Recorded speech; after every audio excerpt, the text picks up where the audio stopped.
para yung 2,500 watts para yung 6-inch voice coil. Siguradong magugulat ka sa malalaman mo na hindi pala presyo at brand ang basihan. Yan. Vocal yan ng mga kamini sound ng Atomic. No? Makita mo, no? Marinig mo malakas. So, ito naman yung Tusundra.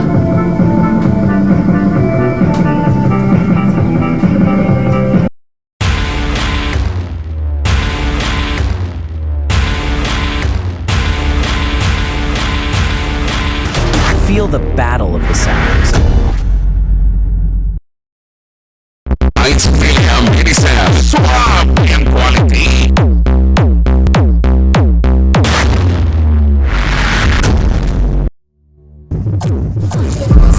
Sa mundo ng Battle of the Sound setup, isa sa pinakamahirap sagutin na tanong ay, brand nga ba ng speaker ang tunay na hari sa laban? May mga nagsasabing kapag kilalang brand ang gamit mo, tila abot kamay mo na agad ang tunog ng tagumpay. Pero doon nagkakamali ang karamihan. Dahil para sa iba, ang tunay na panlaban ay nasa laki ng voice coil. Ang iba naman sa bigat ng magnet.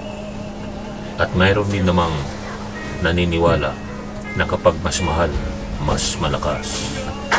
Ngunit ngayong araw, maaaring magbago ang lahat ng alam mo tungkol sa lakas ng bass at tunay na performance.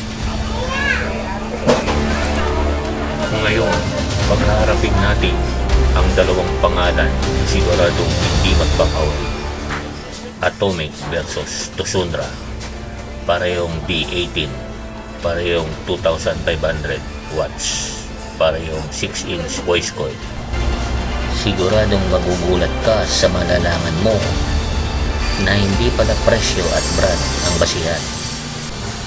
Mayroong naniniwala at marami din naman ang may haka-haka. Ang tanong, kapag tumama na ang bass, may iba.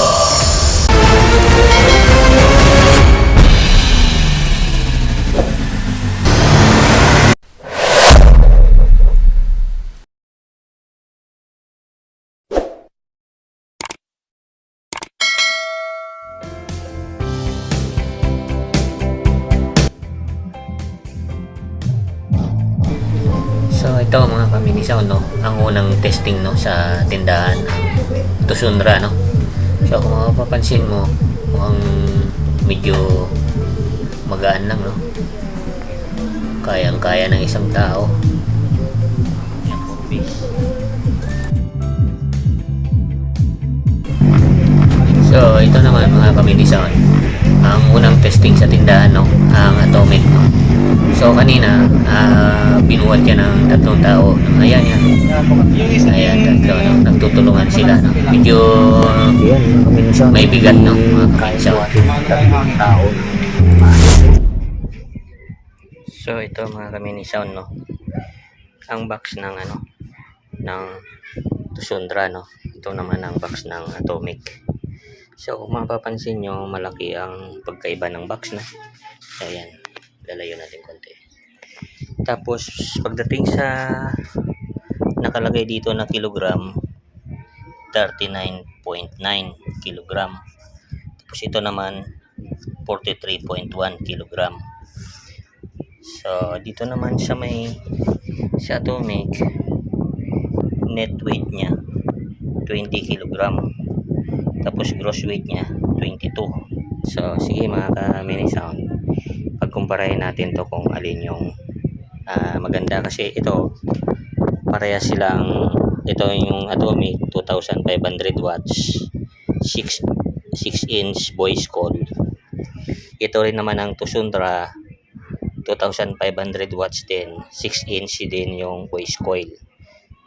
Ang halaga nito ng Tusundra, ang presyo nito na pagkabili ko ay 12,500, no. Tapos mayroon silang promo daw na pag bumili ka nito ay mayroon kang discount na madi-discount na 2,900.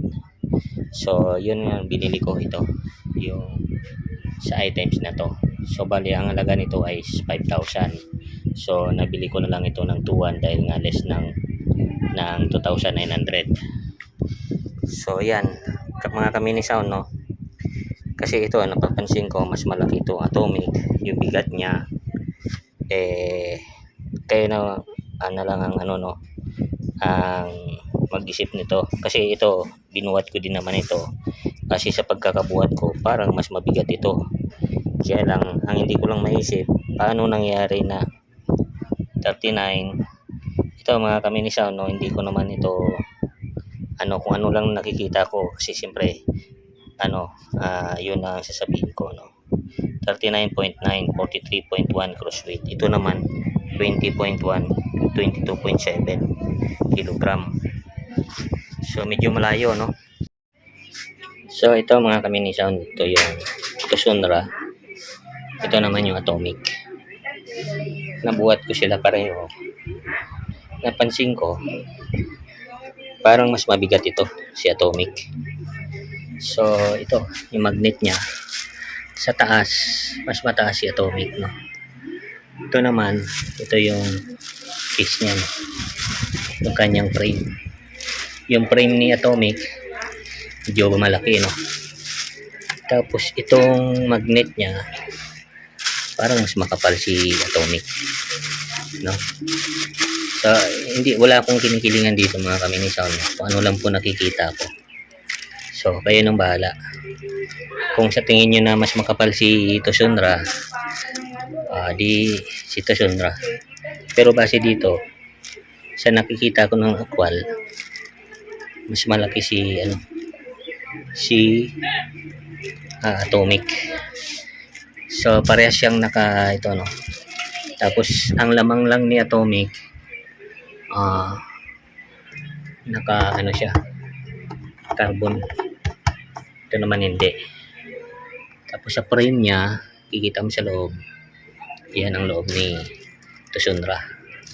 Sa Atomic, ayan, parang doble, no, triple. Kaya may ito fiber coated na ito. So susubukan natin, no.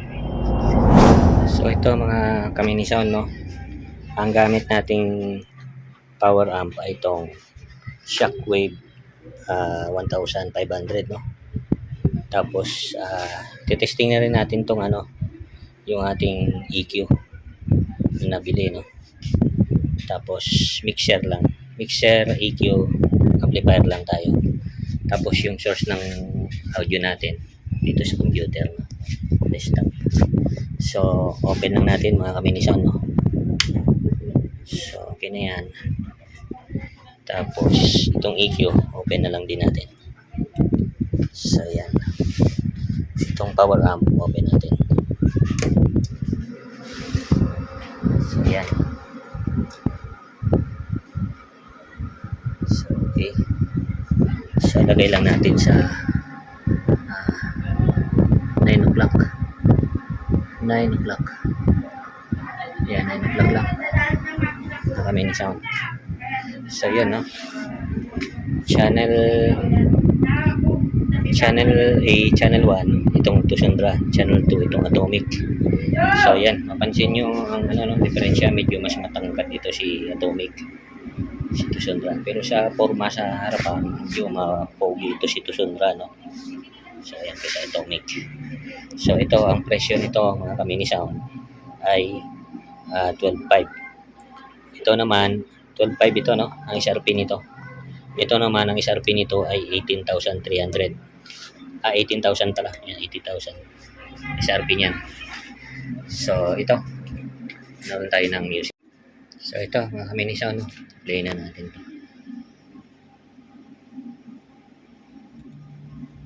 So yan, bigyan natin ng boses to. Channel 1.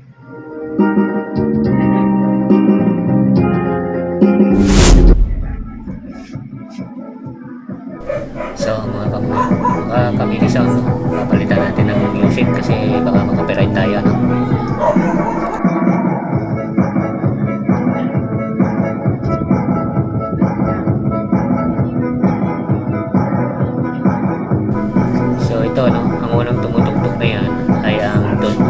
Atomic, no? Sa channel 2, no?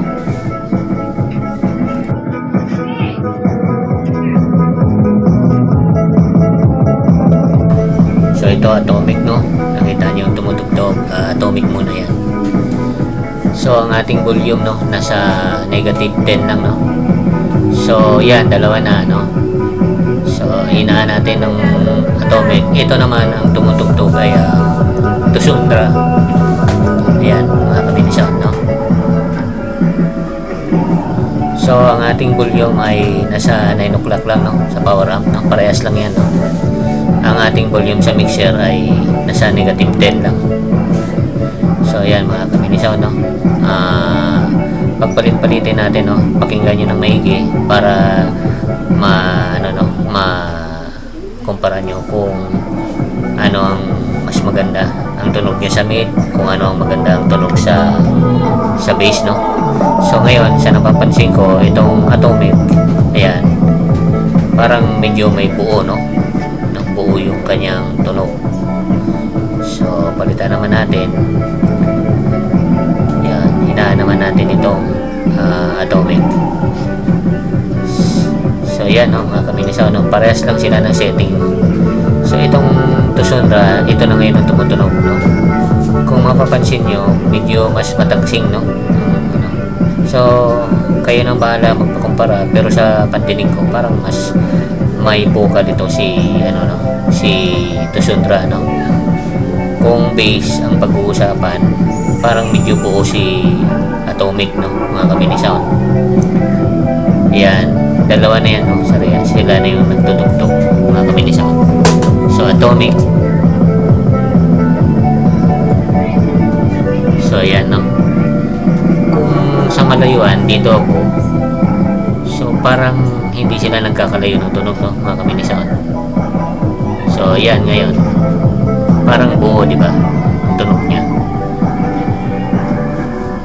Lagyan natin konting bass kasi ano yan, low mid high ang setup niya kasi wala tayong pang mid tsaka pang tweeter, no? Testing lang kasi yan, no? So lagyan natin ng bass, parang hindi ko ramdam, no? Kasi nga hindi siya iwalay, no? Wala tayong crossover.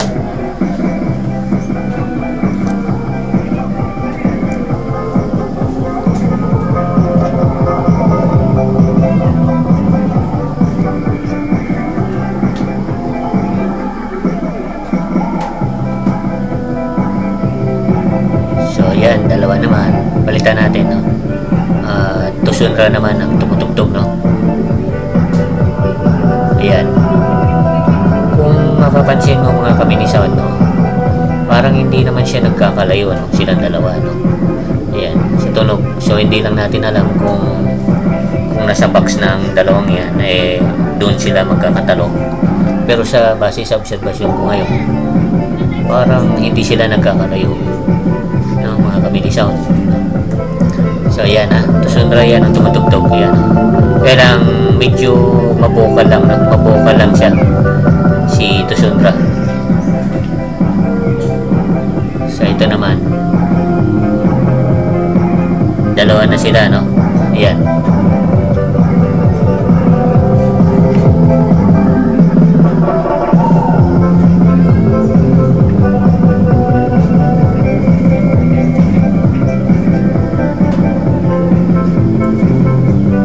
So yan, negative 10 lang, no? Medyo malakas na kasi yan, no? Mga kabinisaw.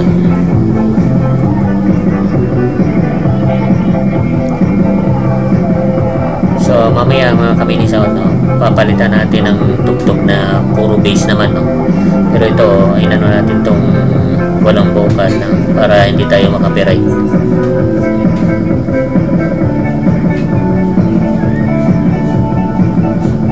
So ito, ang maganda itong EQ, no?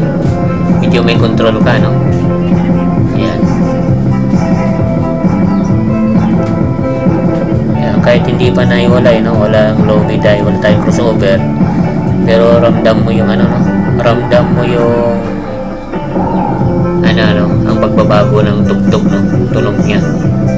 So, sa high siya, no? Binabago ko. So ramdam ko, no?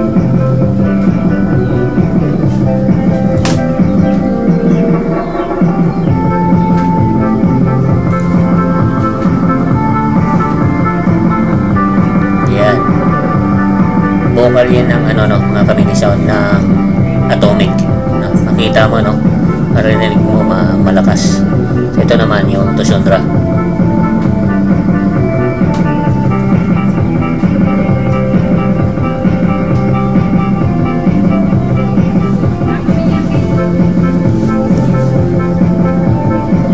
So yan ang kagandahan no, pagka nagano tayo ng EQ, wala siyang crossover para ramdam mo talaga no, na nahati niya no, nahati niya yung tunog.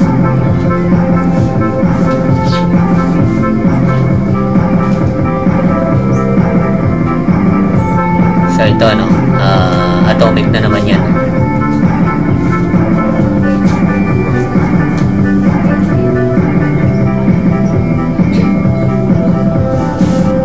Ang napansin ko kay Atomic, mga kamini sound, medyo mabuo no.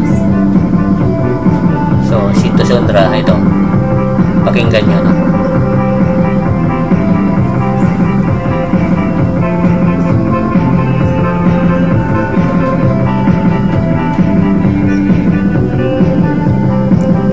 So yan no, mga kamini sound no, o sa quality ng vocal mukhang maganda si Tushundra no, pero sa quality ng bass mukhang mas buo si Atomic no, mga kamini sound no.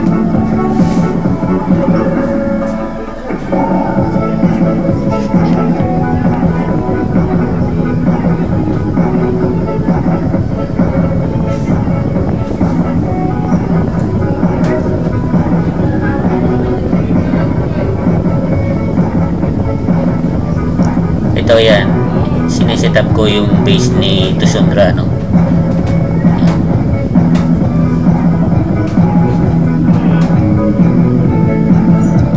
So medyo konti lang pinagbago dahil nga wala siya sa box no, mga kamini sound.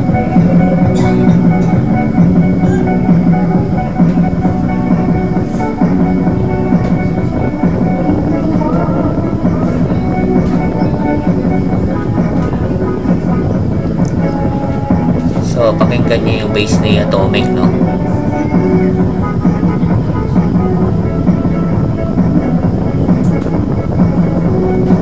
So ito yan, medyo may konting ano no, may konting ramdam ka sa bass ni Atomic no, mga kamini sound. Pero kung hindi rin sila nagkakalayo mga kamini sound no, kasi malayo ang presyuhan nito. So kaya na lang po mag-decide.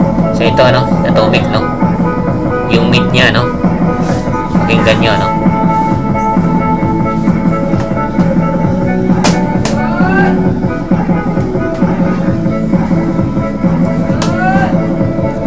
So ito naman si Tushundra, mid niya.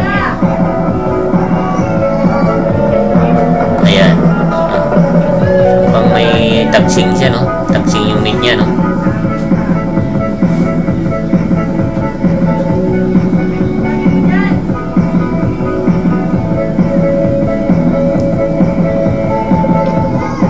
Ito ang mid ni Atomic no? Medyo buo siya no, mga kamini sound no. Ayan no, diba?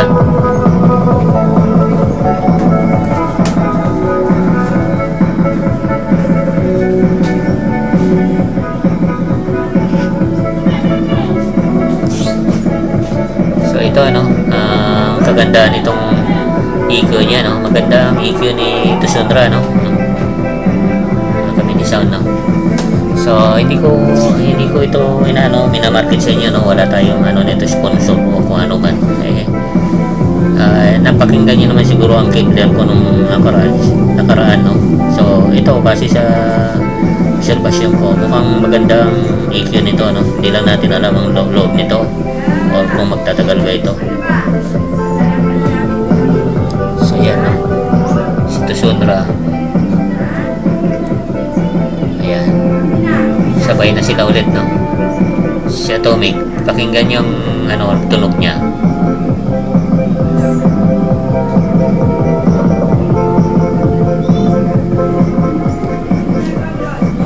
So ano masasabi niyo mga kamini sound, tama ba yung pandinig ko?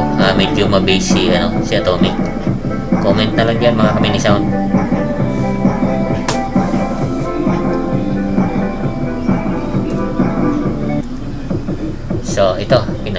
natin ang ano no, music no. Puro bass naman to. Drum dragging yung ano natin ito no, ginamit na tugtog. So una ito si Tusunra ang tumutugtog.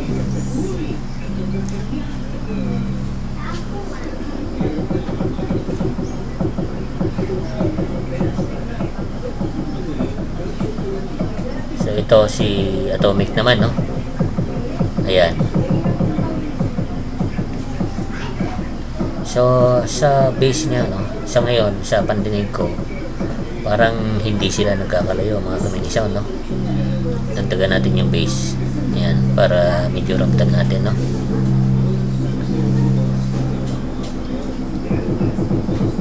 So yan no, medyo ramdam natin no, ano na ba dagdagan natin ng bass. So yan, dalawa na. So pakinggan natin ulit si Tusunra no, sa ano niya, sa bass niya.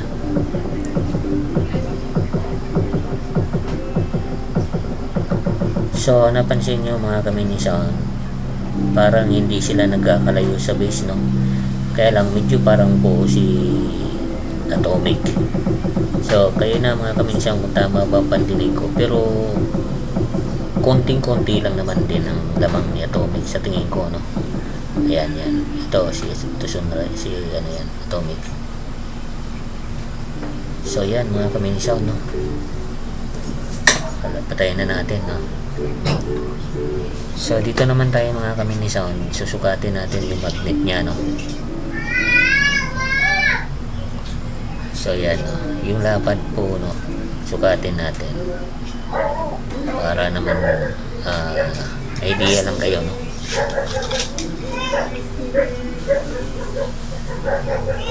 So yan no, ang lapad niya nasa 13.5 no, yung lapad ni Atomic.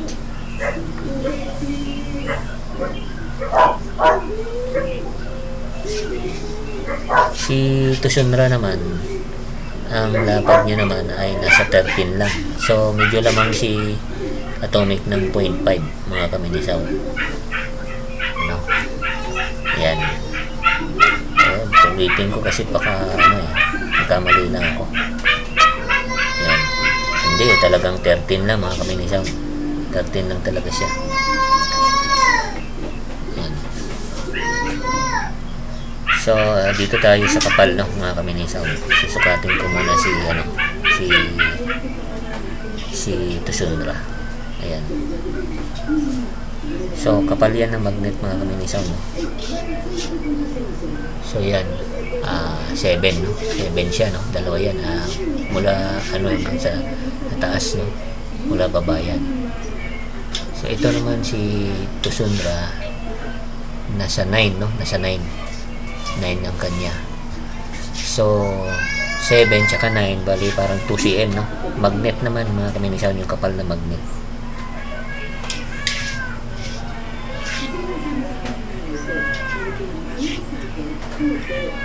So yan no, ang kapal ng magnet niya ay 3 no. Ito naman si Tusunra, ang kapal ng magnet niya nasa 2. Sobra ng konti sa 2 no.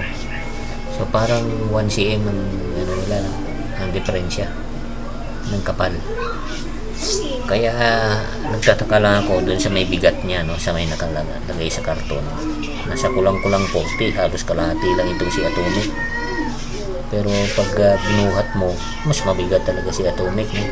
Pero sa sulat doon na nakalagay sa karton, mas mabigat si Tusunra. So kayo lang bahala mga kamini sound mag analyze kung sino sa kanila ang nagsasabi ng totoo no? So kung ano lang nakikita ko, yan ang aking sasabihin sa inyo para may guide kayo no, mga kamini sound. Siyempre ang content natin ay magabayan kayo sa inyong pagbili ng speaker mga kamini sound. Yan. Kung ang presyo ang mura gusto nyo, si Tusunra. Kung ang bigat ng magnet, si Atomic mga kamini sound. Sa bigat at kapal ng magnet kay Atomic tayo mga kamini sound. Pero kung ang Miyomura, kay Tusundra. Sa tunog naman mga kamini sound, medyo hindi sila nagkalayo, no? Mga kamini sound. So hanggang dito na lang mga kamini sound, no? So sana nakatulong, no? Nagabayan ko kayo para makapag-decide kayo, no, kung anong speaker ang gusto nyong bilhin. So subukan ko muna ulit. Nako, talagang mabigat itong si Atomic, no? Si Tusundra, ayun, talagang mabigat talaga si Atomic mga kamini sound. So salamat mga kamini sound, no? Hanggang sa muli.